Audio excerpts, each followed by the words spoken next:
ఆర్మూరు మున్సిపాలిటీలోని 17వ వార్డులో జీవన్ రెడ్డి గారి ఆధ్వర్యం ఇవాళ ఇమ్రాన్ గారు, వారితో పాటు వారి శ్రీమతి కౌసర్ బేగం గారు, వాళ్ళతో పాటు దాదాపు 500 మంది మరి కార్యకర్తలు ఈరోజు బీఆర్ఎస్ పార్టీలో చేరడం జరిగింది. వారిని మనస్ఫూర్తిగా పార్టీలోకి ఆహ్వానించి చేర్చుకోవడం జరిగింది.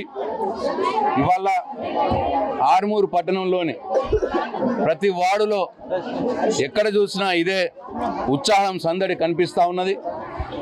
2 సంవత్సరాల కాలంలోనే ఆర్మూరు ప్రజలు జీవన్ రెడ్డి గారిని పోగొట్టుకున్నామని, కేసీఆర్ గారిని పోగొట్టుకున్నామని ప్రతి ఒక్కరు కూడా బాధపడతా ఉన్నారు.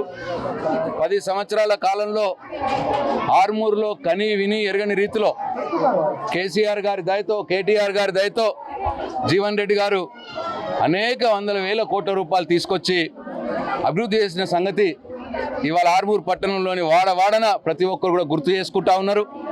మరి 2 సంవత్సరాల కాలంలో మాకు ఏమీ జరగలేదు, వీళ్ళు ఇచ్చిన హామీ ఒక్కటి కూడా అమలు కాలేదు, వారు చెప్పినటువంటి 2500 ప్రతి మహిళకి ఇస్తామన్నది ఇంకా రాలేదు, 2000 4000 చేస్తామన్నారు, పెన్షన్ ఇంకా చేయలేదు, షాదీ ముబారక్ కళ్యాణ్ లక్ష్మిలో తులం బంగారం ఇస్తామన్నారు, అది కూడా లేదు. ఇట్లా ఏ ఒక్క హామీ కూడా ఇవ్వకుండా మాయ మాటలు చెప్పి మమ్మల్ని మోసం చేసిండ్రు అని చెప్పి ఇవాళ ఆర్మూరు పట్టణంలోని ప్రతి ఒక్కరు కూడా గ్రహించినారు. మోసపోయినందుకు, రేవంత్ రెడ్డి మాటలు నమ్మి మోసపోయినందుకు ఇవాళ బాధపడుతూ ఉన్నారు. తప్పకుండా ఈ రేవంత్ రెడ్డి చేసిన మోసానికి ప్రతీకారం తీసుకుంటామని చెప్పి ఆర్మూరు పట్టణ ప్రజలు చెప్తా ఉన్నారు.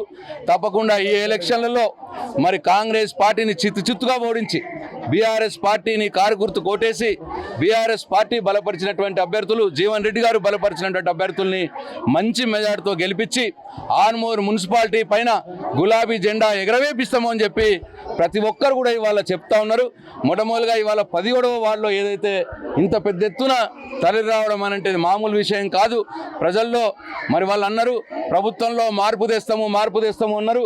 ఆ ప్రభుత్వంలో మార్పు సున్నా అయింది, ప్రజల్లో మార్పు వచ్చింది. ఇప్పుడు కేసీఆర్ మళ్ళీ రావాలి, జీవన్ రెడ్డి గారు మళ్ళీ రావాలి, బల్దియా ఆర్మూరు మున్సిపాలిటీ మీద, ఆర్మూరు బల్దియా మీద గులాబీ జెండా ఎగరాలి, కేసీఆర్ మనిషే ఇక్కడ ఉండాలి, జీవన్ రెడ్డి మనిషే ఇక్కడ ఉండాలి అన్న మాట ఇవాళ ప్రతి ఒక్కరు చెప్తున్నారు.